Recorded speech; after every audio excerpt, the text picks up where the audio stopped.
You are welcome to yet another episode of HN What's Your Say? The #1 listening show where we discuss real issues with real people like you. We are still featuring R. Kelly. Real name Robert Sylvester Kelly. Also known as the R&B King. We are still addressing the BOP's legal mistakes that saw them share R. Kelly's restricted phone call data with successful blogger Tasha K, and they are at it again breaking the laws in their quest to make R. Kelly suffer. From the look of things, one may think the role of the BOP in the United States of America is to choose how best to punish inmates after they have been handed over to them, and this is rather disappointing considering the BOP's primary role is to ensure safe custody of all inmates, and to see to it that they all enjoy their rights and privileges while in their hands.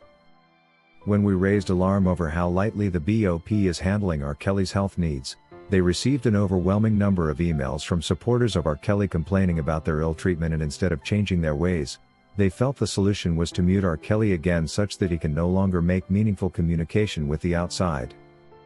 It disturbs the BOP so much when R. Kelly is able to send an email out or make a call and use it to fight for his own rights that they have denied him. It disturbs them a great deal because it exposes the way the department operates. It's probably their way of conducting business, and they do not want the world to know how dirty their operations can be. For days now, therefore, they have blocked his email communications, and while he can write to us, we can no longer write to him. All replies to the R&B King have been firewalled by the Bureau's IT department to make him as isolated and unreachable as possible. At HN Newsroom, we have received so many communications from supporters and fans of R. Kelly from all over the world who did not think that the United States of America operated its prisons this way. Some quoting a few leaders including the President Joe Biden himself promising inmate welfare and rights protection as well as equal treatment for the African American communities. Why they wait for someone to die before taking action is still an unanswered question. Is the president waiting for someone to die so he can call their family like he did the George Floyd family as a political stunt when he was killed by the police? People are asking, where is Ben Crump, the man behind the civil rights and catastrophic injury protection? Is he waiting to file a wrongful death lawsuit? We have been supporting his causes whenever he came out to speak against this. Is he avoiding this story because it involves R. Kelly? Where is Al Sharpton, an American civil rights and social justice activist as well as TV personality who is also the founder of the National Action Network civil rights organization? Where is Bishop Grant? These guys have spoken and we have listened. Why ain't they raising a voice to see that R. Kelly's health is treated as something important? It doesn't get any worse than when the Bureau of Prisons decided to mute the already muted R. Kelly even in prison. They have shown that they will not stop at illegally sharing his calls and emails with bloggers, but will also block the same whenever they feel like as a way to avoid the vigilant eye of his supporters marking them wrong. This is the time when we all must stand up for one of us and make our voices heard if ever we want to see a change in the way we are treated in this nation.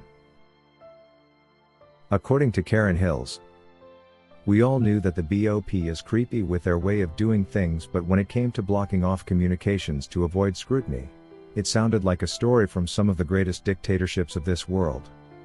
Are we under the leadership of Adolf Hitler?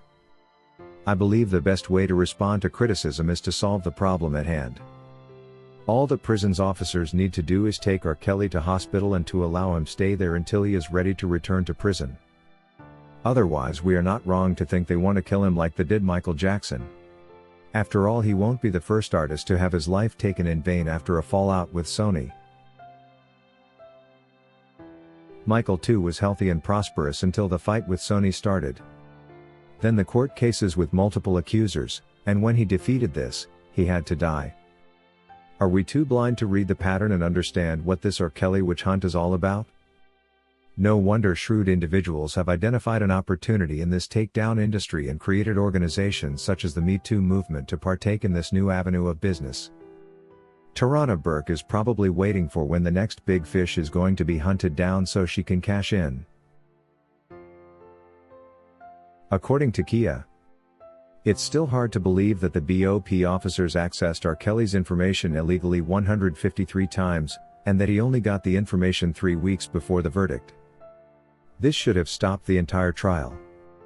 In fact, R. Kelly should have been set free immediately after this information became public. And how could the lawyers he had know about this and do nothing? They need to be jailed right next to Tasha K and Officer A. Meanwhile, the government prosecutors marched into the courthouse with bundles and bundles of supposed evidence, but all was fake and didn't prove anything. Jennifer Bonjean will be dealing with all these crazy people. Free R. Kelly. According to Margaret Garrison, by retrieving R. Kelly's conversations and call records and sharing them illegally, R. Kelly's opportunity to make a defense was greatly compromised. Why would they violate attorney-client confidentiality in such a manner, knowing well this is against the U.S. law? The feds used Tasha K to do their dirty work, and the BOP is no exception. This is a huge mistake and could cost them their reputation beyond repair. The government has shown how crooked and dishonest the prisons department is. They are now exposed and may not win back this trust in the next 100 years. The prisons department has ashamed our country so much. I hope that someone can stand up and address these issues we are raising today before the entire government is impeached. According to Steph, Rob needs immediate medical attention because he was sent back to jail without anticoagulants. He still has active blood clots that can be fatal. No one should be treated in this manner when they have such a serious condition. He should be sent home to heal while awaiting the appeal process. He could suffer APE while only being given Tylenol for pain, not even an aspirin? Come on BOP. I am very upset about this. When someone decides to stand up for their own rights, the solution is nowhere close to shutting him up and blocking all his communications. This is simply brewing a recipe for violence which may be highly regrettable. All the Bureau has to do is take R. Kelly to hospital, and maybe then we will be quiet for a while. It's a very simple thing to do, yet they are preferring to block off his emails instead. If you wish to take part in a live interview on this channel discussing any of these topics, let us know by emailing us on sashahnnewsroom@gmail.com for scheduling. That is all we had for you today on HN What's Your Say. To keep updated whenever we post a new video, subscribe to this channel now. Also remember to hit the bell icon and enable notifications. And feel free to share your opinions with us in the comment section below, and let us know if you would like us to publish your views in our next release. We value all our subscribers' opinions.